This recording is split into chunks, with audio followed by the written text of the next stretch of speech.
Have you ever heard of a non-Western country imposing sanctions on Western nations? Interestingly, that has never happened.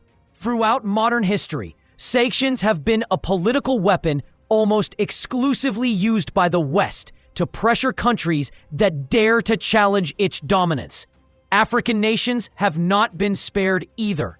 Recently, we've seen the West sanction Uganda, Niger, Gabon, and the Central African Republic, removing them from the US-led African Growth and Opportunity Act, AGOA. These nations made independent decisions that did not align with Western interests, and as expected, they were punished with sanctions. This brings up an important question. Why don't African nations ever impose sanctions on the West?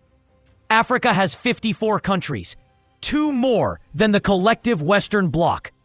If all African nations stood together and imposed unified sanctions on Western powers, the results could be transformative.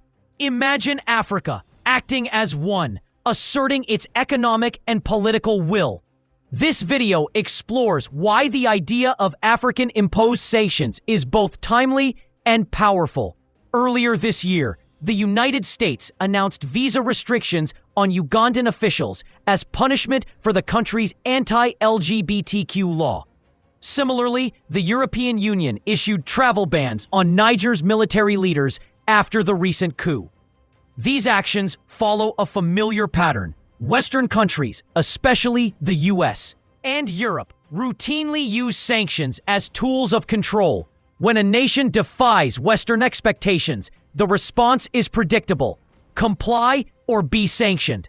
Sanctions, however, are often less about justice and more about coercion. They serve as instruments of political blackmail rather than legitimate enforcement of international law. Yet, when the West imposes sanctions, even amid its own record of human rights abuses, the international community rarely objects. What's remarkable is that no African nation or regional body has ever reciprocated by sanctioning a Western country, even when justified. Critics claim African nations lack the power or unity to take such measures. But perhaps the time has come for that to change. A coordinated effort by African countries could send shockwaves through Western economies that depend on African resources. Sadly, history shows that Africa's greatest weakness has been its fragmentation, its inability to unite against external pressure. Still, the current global climate might be the perfect moment for Africa to reconsider its approach. Western nations must face the possibility that for the first time in history, they could be on the receiving end of African sanctions. While sanctions are typically framed as measures against countries violating international law, in practice, they are often used to punish smaller nations for refusing to obey Western directives. The reality is that power, not justice, determines who gets sanctioned. Although any country has the right to impose sanctions, history has shown the practice to be one-sided, dominated by Western powers. It's time for Africa to explore how it can use this same tool, not as retaliation, but as a declaration of sovereignty and equality. Such a move could fundamentally reshape global power dynamics. It's worth noting that the world's most powerful nations, the 5 permanent members of the United Nations Security Council, China, France, the United Kingdom, Russia, and the United States, use sanctions to protect their own interests. Their veto powers make the UN system inherently undemocratic, allowing these nations to act above global consensus. This imbalance not only undermines international fairness, but also prevents regions like Africa, the Middle East, and the Caribbean from achieving true peace and stability. In essence, sanctions have long been a symbol of Western dominance, but they could one day become a symbol of African empowerment.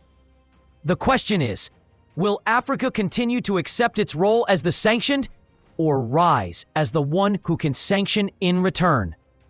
Among all world regions, Africa has suffered the most from sanctions, whether they are imposed by individual Western nations like the United States or France. or through collective bodies such as the United Nations Security Council or the European Union. These sanctions are often justified under the banner of promoting peace and security. Yet one must ask, how does freezing a nation's assets or halting trade deals, actions that cripple economies and harm millions of ordinary citizens, actually contribute to peace and stability? The logic seems deeply flawed. Instead of resolving underlying political issues, these measures inflict broad suffering on entire populations, punishing innocent people rather than addressing the causes behind the sanctions themselves. Take Eritrea's case. In 2009, for instance, the United Nations Security Council accused Eritrea of supporting terrorist groups in Somalia and of being involved in a border dispute with Djibouti. As a result, sanctions were imposed, banning arms sales, cutting off foreign aid, and halting military training programs. For years, Eritrea endured these restrictions, only for it to later emerge that there was no concrete evidence linking the country to terrorism. Instead of lifting the sanctions, in 2011, the UN expanded them further to include financial measures, blocking remittances from Eritreans abroad and disrupting the country's mining sector. Eritreans around the world launched campaigns for the removal of these baseless sanctions, sending letters and petitions to all 15 members of the Security Council. Yet only a handful of nations responded positively. It wasn't until 2018, nearly a decade later, that the sanctions were finally lifted. But by then, the damage was done. Eritrea's economy had been devastated, industries crippled, and progress stalled. The most troubling part? These sanctions were based on unproven allegations. This is how justice is often administered in the international system. Innocent nations suffer while the powerful remain untouchable. This leads to an uncomfortable question. Why don't we ever see sanctions imposed on countries like the United States or France? Why aren't they mistakenly punished for a decade? The answer is simple. They are the ones who control the use of sanctions. For the West, sanctions are not about justice. They are a tool of political blackmail designed to maintain influence over others. Today, we see an even more concerning trend. Western powers using African institutions to impose sanctions on fellow African nations. Organizations like the African Union, AU, and regional blocs such as ECOWAS have in many cases become extensions of Western influence. This strategy allows the West to intervene indirectly in African affairs, often leading to economic isolation and, at times, even military action, just as we saw during the NATO intervention in Libya that ended Muammar Gaddafi's rule. In recent years, following a wave of coups across the continent, the African Union and regional bodies have imposed sanctions by suspending the memberships of states like Sudan, Mali, Guinea, Burkina Faso, Niger, and Gabon. Between 2019 and 2023, 67% of coups were met with economic or political sanctions, most often driven by pressure from Western partners. These actions highlight how Western nations frequently use African institutions as instruments to enforce their will on the continent. However, a shift is beginning to take place. Despite repeated sanctions, coups have continued in countries such as Sudan, Mali, and Burkina Faso, proving that these punitive measures have failed to deter political uprisings. More importantly, some African organizations are starting to resist Western pressure. For example, while Mali, Burkina Faso, and Guinea were quickly sanctioned and suspended from the AU, Niger and Chad received a different response. The AU, citing regional security risks, chose to act cautiously and independently, refusing to label the changes in these nations as unconstitutional. This subtle but significant move shows an emerging pattern. African institutions are beginning to think and act in Africa's own interests, rather than automatically aligning with Western expectations. At present, ECOWAS has increasingly become the West's preferred enforcer, often imposing economic and administrative sanctions against nations that experience coups within its region. However, the effectiveness of these sanctions has been greatly undermined by neighboring countries that refuse to comply or continue engaging with sanctioned states. In Mali, for instance, several neighboring nations expressed reservations about ECOWAS's sanctions and instead strengthened cooperation with Mali's transitional authorities. Critics argue that by imposing such sanctions and permitting external military interventions, African organizations have unintentionally enabled foreign interference rather than safeguarding the continent's sovereignty. This raises a crucial question. Are these organizations truly serving Africa's interests or acting as instruments of Western control? The situation calls for a comprehensive reevaluation of the role of African institutions, such as the African Union, AU, and ECOWAS.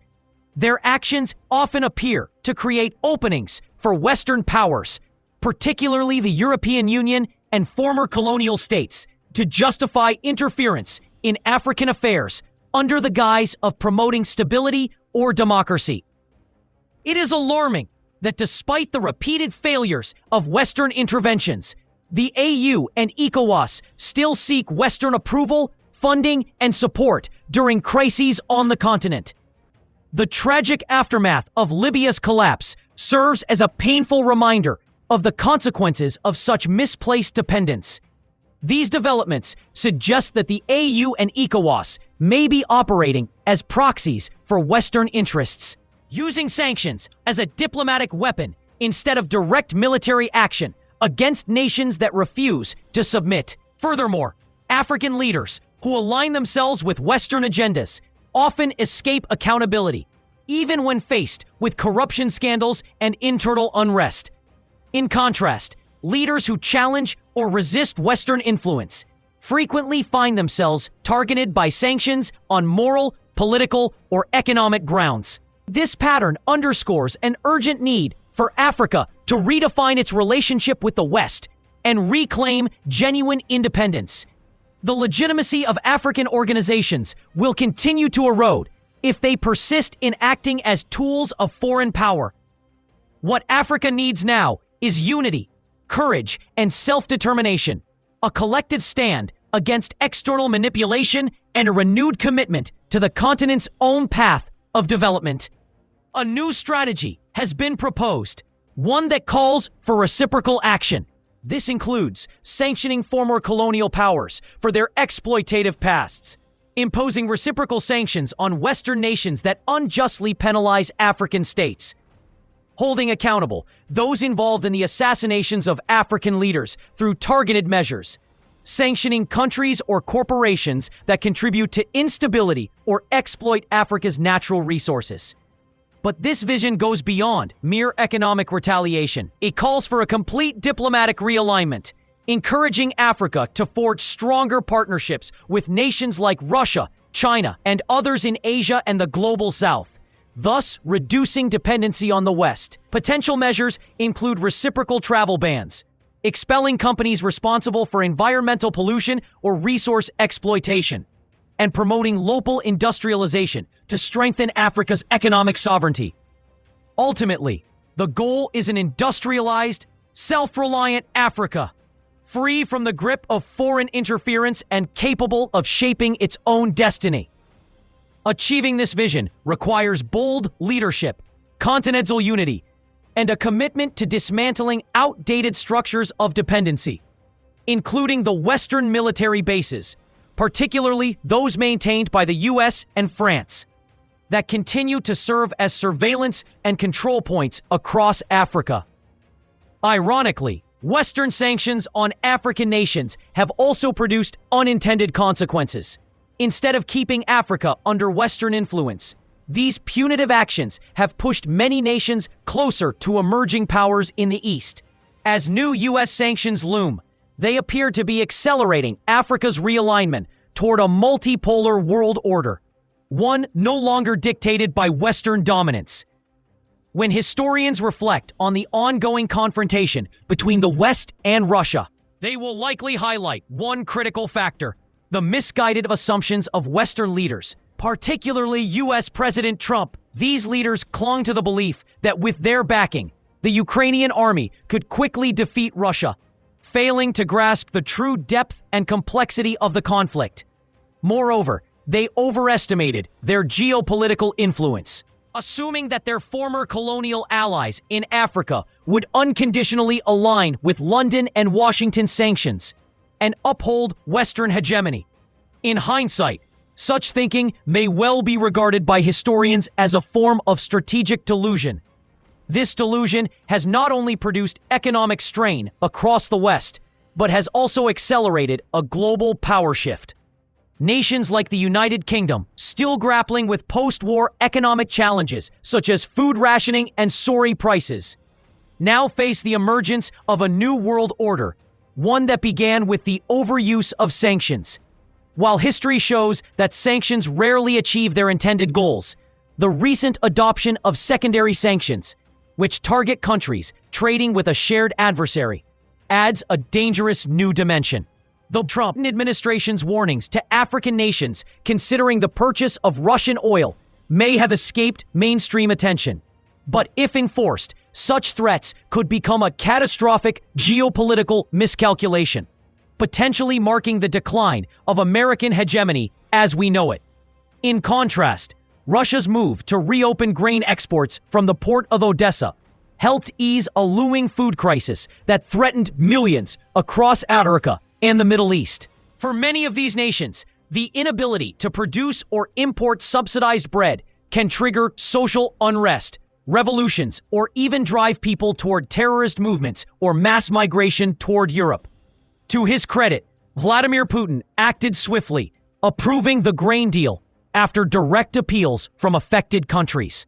From a broader perspective, Europe owes both Putin and Turkish President Recep Tayyip Erdogan a degree of gratitude for averting a major humanitarian and economic disaster tied to wheat shortages.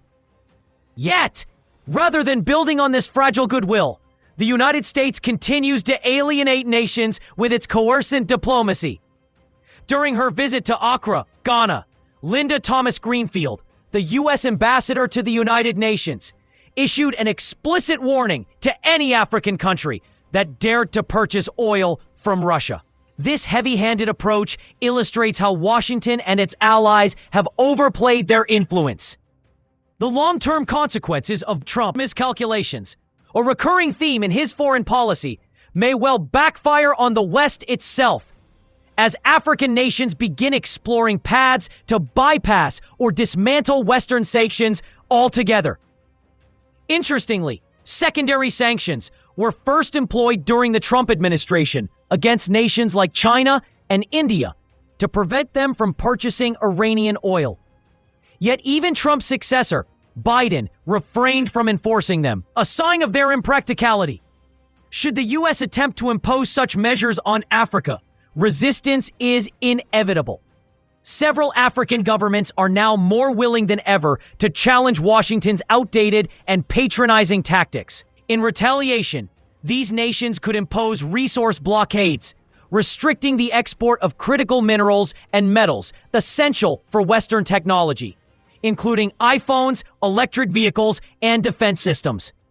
By choosing to sell these materials exclusively to Eastern partners, Africa could gain significant geopolitical leverage.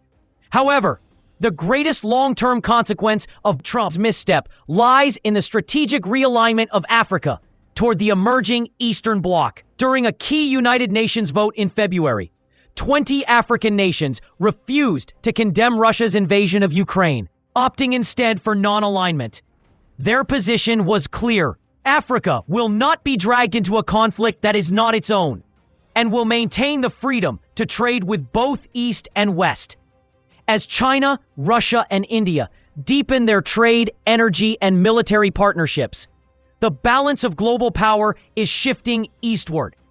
Ironically, Western threats of new sanctions may do what decades of diplomacy could not: push Africa firmly into the orbit of this rising Eastern-led world order.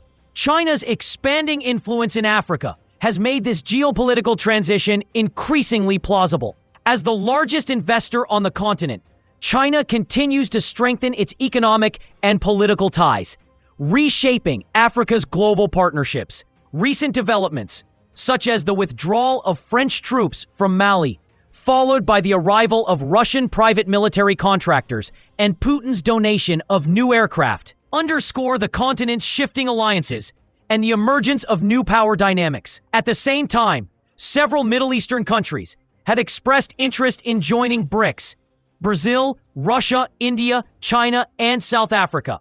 Recognizing the growing significance of this alliance in a rapidly evolving world order, the expansion of BRICS signals a clear challenge to the Western-dominated global system, offering developing nations an alternative platform for economic cooperation and political independence. Meanwhile, President Trump's decision to exclude Uganda, Gabon, Niger, and the Central African Republic from the African Growth and Opportunity Act, AGOA, marks a major turning point in U.S.-Africa relations. The AGOA program, established in 2000, grants duty-free access to the U.S. market for over 1,800 products from eligible sub-Saharan African nations. However, citing alleged human rights violations and a lack of democratic progress, U.S. President Trump has decided to remove these nations from the program. Trump's rationale includes concerns over political pluralism and rule of law, especially in Niger and Gabon, both currently under military rule following recent coups. Uganda's exclusion, on the other hand, stems from the passage of a controversial anti-homosexuality law, which includes harsh penalties. While the stated intent is to promote democracy and human rights, critics argue that these exclusions may deepen tensions and push African nations to seek alternative alliances, combined with ongoing disputes over oil trade with Russia. This policy risks becoming a strategic misstep with serious geopolitical repercussions. Many analysts believe it could accelerate Africa's shift toward Eastern powers, particularly China and Russia, both of which have demonstrated a willingness to engage Africa on more equitable terms. The implications extend far beyond trade. This decision may ultimately influence how African nations position themselves in an emerging new Cold War, where the West and the East vie for global influence. Many non-aligned African states prefer to maintain flexible partnerships, keeping trade and diplomatic options open. However, Western pressure and sanctions risk driving them closer to Beijing and Moscow, who are rapidly expanding economic, military, and technological cooperation across the continent. In this context, some African thinkers and policymakers have begun advocating for reciprocal sanctions against Western nations, a radical but increasingly discussed idea. Historically, former colonial powers have wielded disproportionate influence over African countries, often using sanctions as tools of coercion. Proponents of this new approach argue that by imposing counter-sanctions, African nations could rebalance global power dynamics, assert their sovereignty, and demand fair treatment on the world stage. Reciprocal sanctions could serve as a deterrent, discouraging Western governments from unilaterally punishing African states for pursuing independent policies. More importantly, they would force the West to engage in dialogue and negotiation rather than imposing punitive economic measures. Central to this vision is African unity. Advocates emphasize that only through collective action can Africa amplify its global influence and negotiate from a position of strength. A united Africa, representing 54 nations, would have immense economic leverage over Western markets that depend heavily on African raw materials, minerals, and agricultural exports. Such coordinated action would also expose double standards in global politics. highlighting how sanctions are often used selectively to serve Western interests. By exercising the same tools of economic pressure, Africa could challenge the narrative that only powerful nations have the right to use sanctions as a foreign policy weapon. In a hypothetical scenario where 54 African nations collectively impose sanctions on the US, Canada, and 50 European states in retaliation for existing restrictions, the economic consequences would be profound. Both sides would experience disruptions, the West in access to critical minerals and markets, and Africa in trade and financial systems. Therefore, a comprehensive assessment of potential impacts would be essential before such a strategy could be executed. To maximize effectiveness, Africa would need to build new alliances with countries and regions that share similar grievances over global inequality and Western dominance, including Latin America, the Middle East, and parts of Asia. Such cooperation would not only strengthen Africa's position, but could also reshape the future of global economic governance. Ultimately, this movement reflects a growing sentiment across the continent that Africa can no longer afford to be the passive recipient of global policy, but must become an active architect of its destiny, one defined by sovereignty, fairness, and self-determination. With China and Russia now firmly aligned with Africa, the idea of imposing reciprocal sanctions on Western nations becomes increasingly feasible and potentially far more effective. However, for such measures to succeed, African nations must fortify their economic resilience to withstand any retaliatory backlash from the West, strengthening internal economies, diversifying trade partnerships, and expanding cooperation with emerging global powers like China and Russia would be vital steps toward achieving genuine independence. When it comes to economic countermeasures, Africa possesses a wide array of strategic tools capable of reshaping its relationship with the West. One powerful option is trade retaliation, the deliberate restriction of exports crucial to Western industries. For instance, limiting the supply of cobalt, a vital mineral for electric vehicle and battery production, or curbing diamond exports that fuel the global luxury market, could send shockwaves through Western economies. Such actions would require careful planning, risk assessment, and strong continental solidarity, ensuring that African nations act in unison rather than isolation. The greater the unity, the more effective the strategy. Tensions naturally escalate when Africa begins to assert control over its strategic natural resources. Beyond trade measures, African nations could consider applying financial pressure. For example, by freezing diplomatic assets, withdrawing funds from Western banks, or redirecting investments toward non-Western financial systems. These moves would not only disrupt established global financial networks, but also send a clear and powerful message of defiance. Another possible strategy involves travel restrictions, limiting visas, or imposing bans on Western officials, diplomats, and business executives. Such actions could disrupt diplomatic relations and economic engagements, forcing the West to reconsider its approach toward African nations. In addition to direct economic measures, Africa's collective diplomatic voice could become one of its strongest assets. Using influential platforms such as the African Union, AU, African leaders could publicly denounce Western sanctions, drawing attention to their devastating impact on African development. Coordinated diplomatic campaigns and international appeals could attract global sympathy and build momentum for a fairer, more balanced global system. The ultimate question: should Africa sanction the West as a form of resistance and justice? What would happen if the entire African continent, rich in resources, youthful energy, and strategic potential, decided to stand as one, alienate Western influence, and align fully with the emerging Eastern Bloc led by China and Russia? Such a move would undoubtedly transform global geopolitics. It could upend centuries of dependency, challenge Western dominance, and redefine Africa's position in the world. Yet, it would also test the continent's unity, resilience, and economic preparedness like never before. The prospect of an empowered Africa, acting with one voice and shaping its own destiny, is both inspiring and provocative. But the question remains, does Africa have the will and cohesion to take that bold step? And if it does, is the West truly prepared for the consequences? Tell us what you think in the comments section below. We explore the rich history, culture, and the ongoing struggle for sovereignty in Africa.